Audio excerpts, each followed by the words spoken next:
Amor y justicia, los dos mandamientos más importantes. Bienvenido, bienvenida a Lecciones de Vida. Gracias por acompañarnos, ser parte de esta familia mundial y al mismo tiempo juntos recibir un mensaje del corazón de Dios a nuestro corazón. Si amamos a Dios, nos amaremos unos a otros y compartiremos la preocupación por su bienestar. La lección de hoy destaca dos ideas principales. Número 1, el vínculo inquebrantable entre amar a Dios y amar a los demás.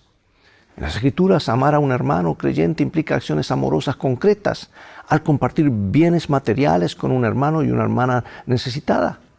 Amarnos unos a otros implica una preocupación por su bienestar. El amor abnegado de Cristo por nosotros es la base de nuestro conocimiento y práctica del amor. El que no amar a los demás significa no ver a Dios que se revela en Jesucristo.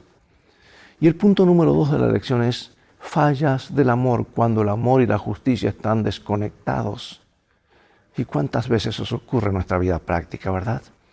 Si amamos a Dios, amaremos a los demás y compartiremos una preocupación por la justicia centrada en el bienestar de las personas.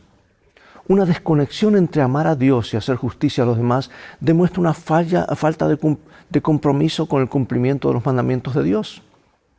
Este es el caso de la historia del joven rico, que se jactó de obedecer los mandamientos, pero no mostró amor a los pobres. Y otro ejemplo en los evangelios es el del sacerdote y el levita en la parábola del buen samaritano. También se jactaron de seguir las reglas de pureza, pero no expresaron compasión y amor. Bueno, en resumen, ¿cómo estamos viviendo de acuerdo con la idea de que amar a Dios implica preocuparse por las necesidades de los demás? Abre tu Biblia en 1 San Juan 4:20 y en un momento más regresaré.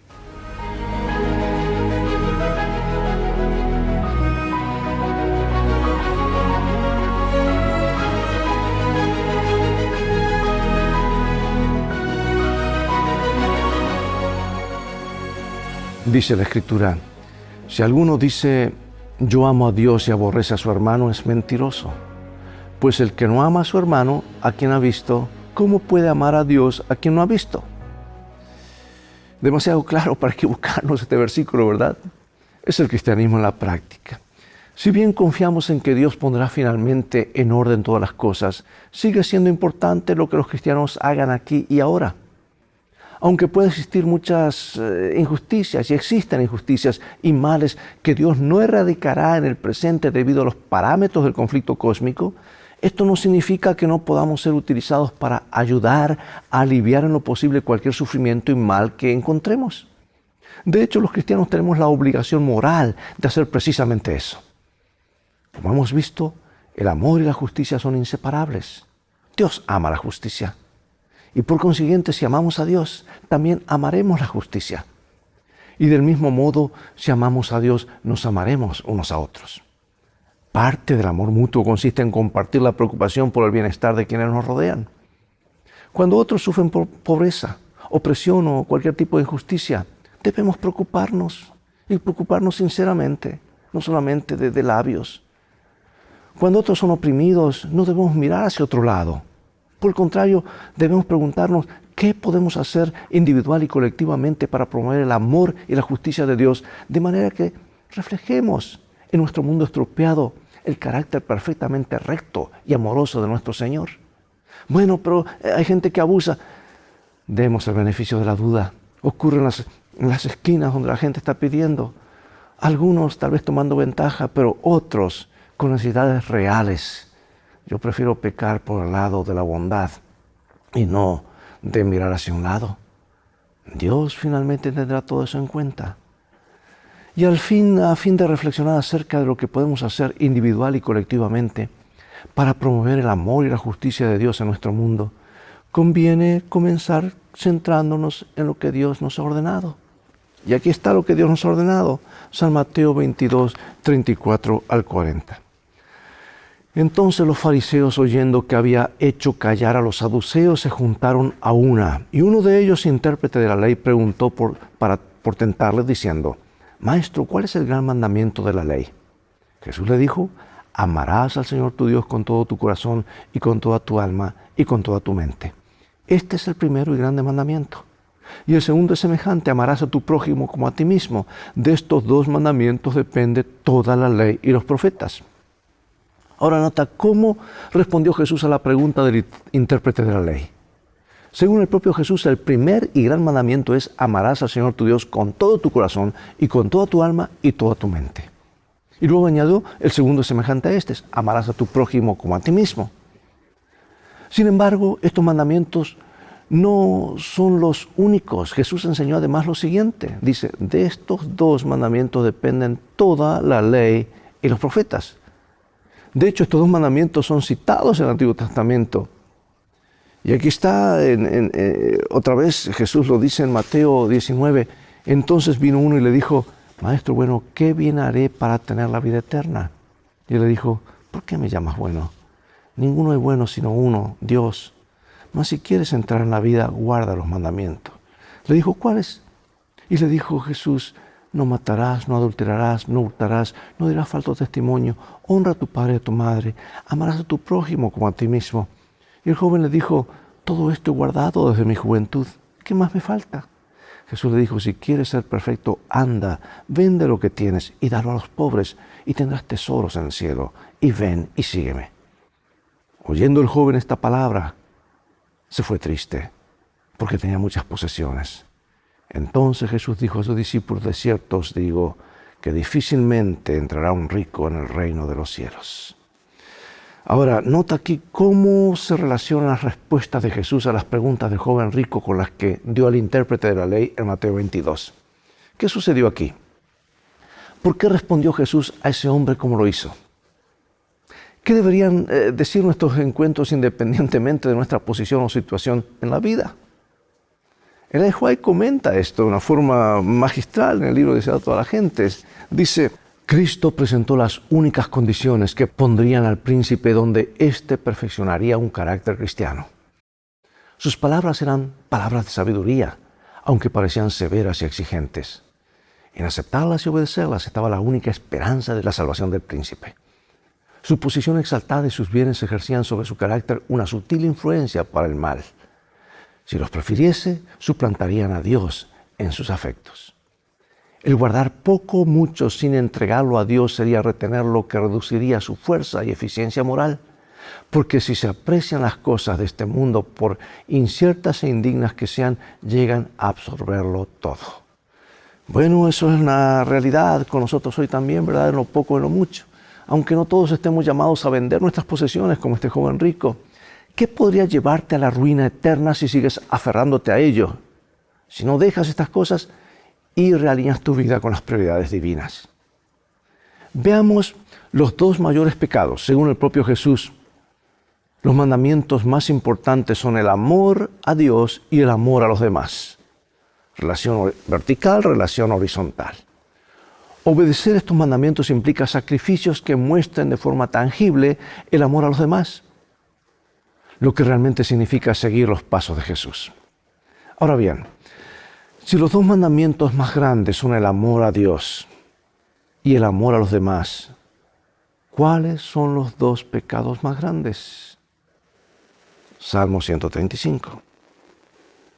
Oh Jehová, eterno es tu nombre, tu memoria, oh Jehová, de generación en generación, porque Jehová juzgará a su pueblo y se compadecerá de sus siervos. Los ídolos de las naciones son plata y oro, obra de manos de hombres. Tienen boca y no hablan, tienen ojos y no ven, tienen orejas y no oyen.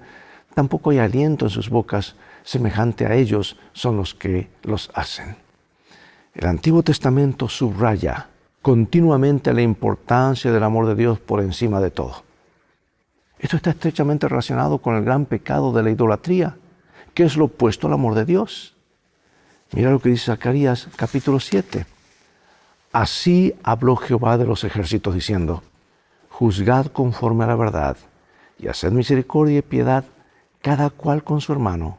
No oprimáis a la viuda, al huérfano, al extranjero, ni al pobre, ni ninguno piense mal en su corazón contra su hermano. Pero no quisieron escuchar, antes volvieron la espalda y taparon sus oídos para no oír, y pusieron su corazón como diamante para no oír la ley ni las palabras que Jehová de los ejércitos enviaba por su espíritu. Y por medio de los profetas primero, vino, por tanto, gran enojo de parte de Jehová de los ejércitos. Bueno, según aquí el profeta Zacarías en este pasaje, ¿qué condena a Dios? ¿Cómo se relaciona esto y el pecado de idolatría con los dos grandes mandamientos? Amar a Dios y amar al prójimo. La idolatría no es lo único a lo que Dios responde con la ira del amor, sino también el maltrato contra su pueblo, contra nuestro prójimo, ya sea individual o corporativamente. Dios se enoja ante la injusticia porque Él es amor. Los dos grandes pecados enfatizados a lo largo del Antiguo Testamento son faltas relacionadas con los dos grandes mandamientos, el amar a Dios y el amar a los demás. Los dos grandes pecados consisten en la ausencia de amor.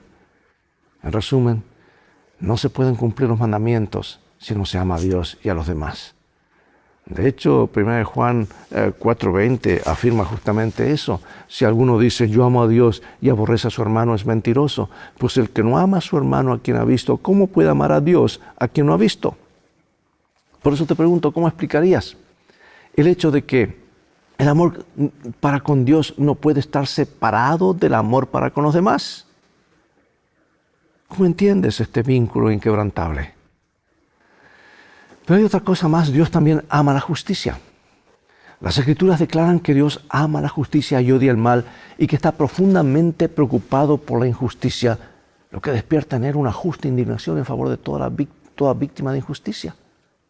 Y a lo largo de todo el Antiguo Testamento y del Nuevo Testamento, en otras palabras, a lo largo de toda la Biblia, Dios se muestra constantemente apasionado a favor de los oprimidos, al tiempo que expresa su justa ira a los victimarios y opresores. Ya lo dijo en Salmo 82, el salmista inspirado por Dios. ¿Hasta cuándo juzgaréis injustamente y aceptaréis las personas de los impíos? Defended al débil y al huérfano. Haced justicia al afligido y al menesteroso. Librad al afligido y al necesitado. Libradlo de mano de los impíos. ¿Ves aquí cómo se expresa Dios en este salmo? Esa preocupación que Él tiene por la justicia en este mundo y por cada persona. ¿Qué significa eso para nosotros? Hay algunos comentaristas que ven en este pasaje que Dios está condenando a gobernantes terrenales responsables de la injusticia en la sociedad. Pero también se refiere al juicio futuro de que Dios hará objeto a los gobernantes celestiales, en otras palabras, esos dioses, entre comillas, es decir, las fuerzas demoníacas que están detrás de los jueces y gobernantes terrenales corruptos. Acuérdate que este mundo es el lugar donde Satanás está gobernando todavía. Y Él pone mucha gente, pero Dios controla. Este salmo se pregunta específicamente a los gobernantes, ¿hasta cuándo juzgarán ustedes injustamente y se pondrán de parte de los impíos? Además les pide, defiendan al débil y al huérfano, hagan justicia al afligido y al menesteroso, libren al afligido y al necesitado, líbrenlo de mano de los impíos. Aquí y en otros lugares los profetas del Antiguo Testamento hacen un claro llamado a la justicia. Ahora, no se trata de una preocupación secundaria de las Escrituras, sino que ocupa un lugar central en el mensaje de los profetas de todo el Antiguo Testamento y en lo que Jesús dijo durante su ministerio terrenal. No es ningún secreto, amados, lo que Dios desea y exige de quienes pretenden amarlo y obedecerlo. Lo especifica muy claramente en Miqueas 6 y en pasajes similares en otros lugares. Dice, hombre, el Señor te ha declarado qué es bueno y qué pide Él de ti. Solo practicar la justicia, amar la bondad y andar humildemente con tu Dios. Y este principio se repite en toda la Escritura. Por ejemplo, Jesús dijo, en esto conocerán todos que sois mis discípulos, si os amáis los unos a los otros, o sea, si se aman unos a otros. Pregunto, ¿cómo serían nuestras familias e iglesias si nos centráramos en Miqueas 6:8 y pusiésemos esto en práctica? ¿Qué es lo que pide el Señor? Sea cual fuera el contexto en que te encuentres, ¿cómo puedes aplicar y manifestar mejor estos principios? Ahora, lo interesante es que hoy tenemos la oportunidad de practicar justamente eso. Repasemos esta porción de la Biblia. Pongámoslo en práctica, no le haces ningún favor a Dios, el favor no lo hacemos a nosotros mismos. Los profetas bíblicos subrayan continuamente el llamado de Dios a practicar la justicia en la sociedad. Y las Escrituras hablan claramente de esto a la hora de poner en relieve cuestiones de injusticia y opresión.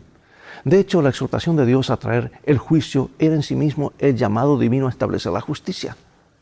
Por ejemplo, el profeta Isaías no titubea a la hora de hablar de la injusticia en el Israel de su época. Y sus palabras y su llamamiento a la justicia deberían resonar de manera clara y rotunda en nuestros oídos hoy. Dice él, aprendan a hacer el bien, busquen justicia, restituyan al agraviado, defiendan al huérfano, amparen a la viuda. Además proclama, ¡ay!, contra los que dictan leyes injustas para privar de justicia a los pobres, advirtiendo, ¿qué harán en el día del castigo? ¿En quién se ampararán para que los ayude cuando venga de lejos el asolamiento? Asimismo, el profeta Jeremías proclama el siguiente mensaje de Dios. Ay del que edifica su casa con injusticia y sus alas sin derecho, sirviéndose de su prójimo de balde, sin darle el salario de su trabajo. ¿No comió y bebió tu padre e hizo juicio y justicia y entonces le fue bien? Él juzgó la causa del afligido y del menesteroso y le fue bien. ¿No es esto conocerme a mí, dice el Señor? Se acerca el día de ajuste de cuentas, no hay duda. Y Jesús lo expresó con palabras muy claras, como para no entenderlo. Y dice en Mateo 23. Ay de vosotros, escribas y fariseos hipócritas, porque diezmáis la menta y el eneldo y el comino, y dejáis lo más importante de la ley, la justicia, la misericordia y la fe. Esto era necesario hacer, sin dejar de hacer aquello. Guías ciegos que coláis el mosquito y tragáis el camello. Jesús fue claro. ¿Y qué enseña aquí Jesús sobre lo que es más importante? Es importante ser fieles a todas las cosas y las doctrinas y todas las enseñanzas y los pilares de nuestra fe, pero no podemos pasar por alto el amor al prójimo. La injusticia no era una preocupación exclusiva de los profetas del Antiguo Testamento, ya que vemos claramente aquí y en otras partes del ministerio de Jesús que esto era de suma importancia para Cristo mismo. Como él dice, ¡ay de ustedes, escribas y fariseos hipócritas! Porque dan el diezmo de la menta, el eneldo y el comino, o sea, de algunas cosas más pequeñas, y dejan lo más importante de la ley, a saber, la justicia, la misericordia y la fidelidad. Esto es necesario hacer, sin dejar lo otro. En el pasaje paralelo de Lucas, Jesús se lamenta de que pasan por alto la justicia y el amor de Dios. Dice Lucas 11. Pregunto, si hoy te centraras en lo más importante, ¿qué te parecería eso en comparación con cualquier diezmo de menta, eneldo y comino en que estuvieras centrado? Una pregunta para evaluarnos, ¿verdad? Pero tal vez una pregunta más directa, ¿quién es mi prójimo? El relato de Lucas, justo después que Jesús declaró cuáles son los dos mandamientos más importantes, el amor a Dios y el amor al prójimo, un intérprete de la ley, queriendo justificarse a sí mismo, preguntó, ¿y quién es mi prójimo?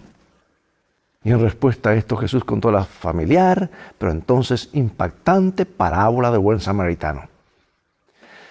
¿Qué dice este pasaje de la parábola del buen samaritano a la luz del clamor de los profetas en favor de la misericordia y la justicia, y de los tipos de injusticias que diferentes grupos de personas han infligido a su prójimo a lo largo de la historia?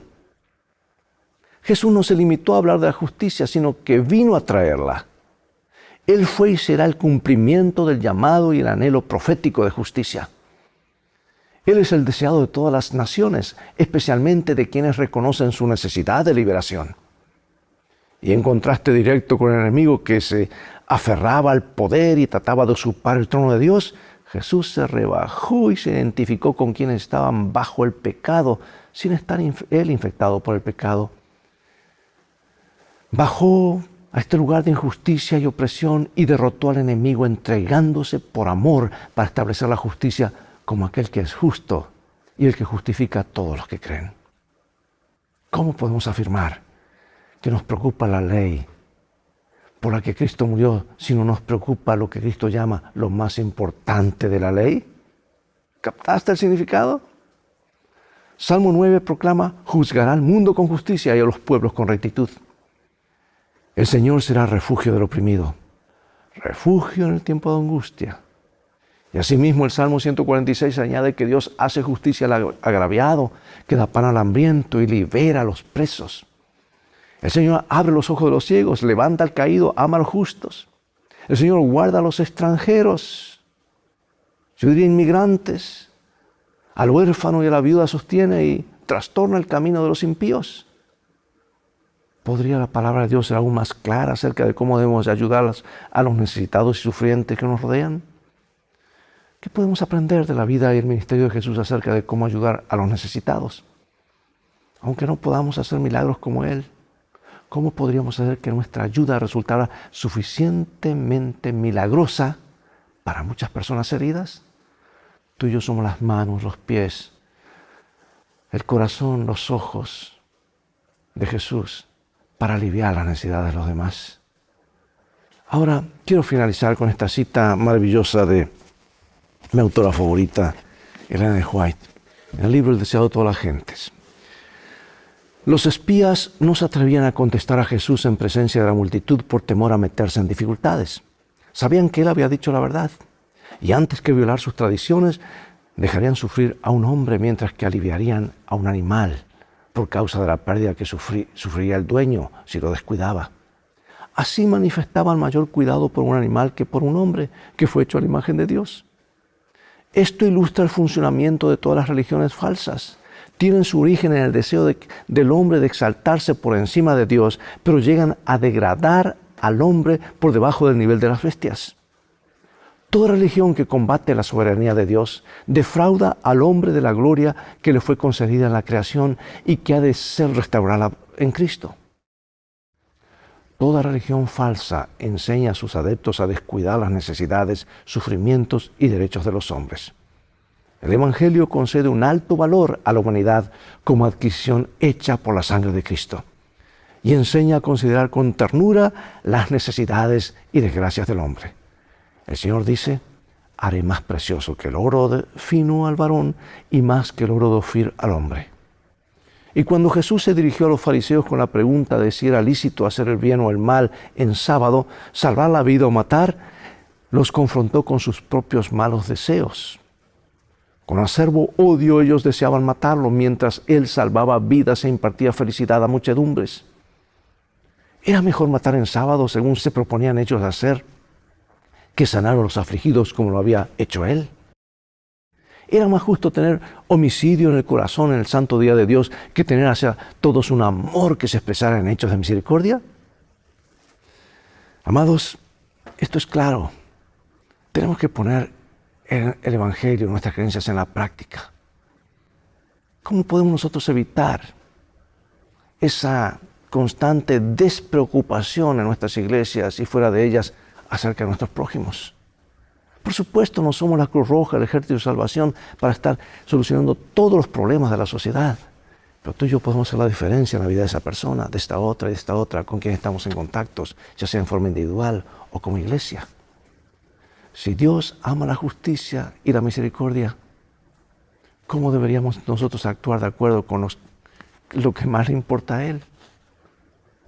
¿Cómo podemos centrarnos más en lo que Jesús llamó lo más importante de la ley?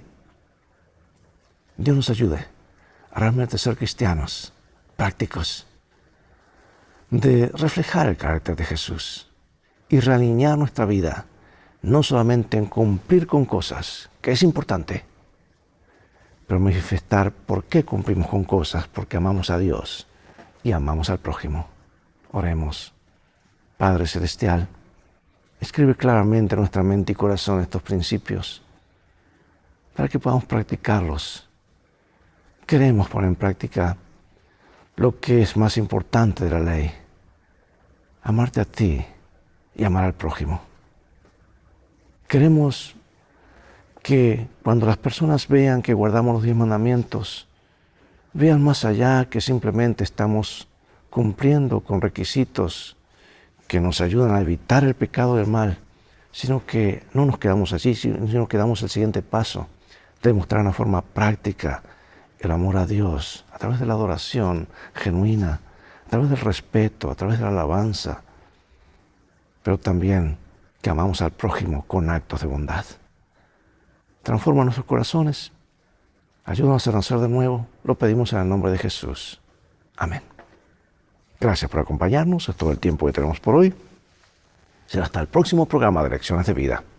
Invita a otros a sintonizar este canal y tú transfórmate así en un canal de bendiciones al hacer e invitar a otros. Dios te bendiga y recuerda, tú vales mucho para Jesús. No me canso de repetirlo. Y si lo dudas, mira el precio que fue pagado por ti, por mí en la cruz del Calvario. Él te ama más de lo que puedes imaginar. Y en el viaje de la vida las cosas han de terminar bien si haces de la Biblia tu GPS y a Jesús como tu guía. Maranata.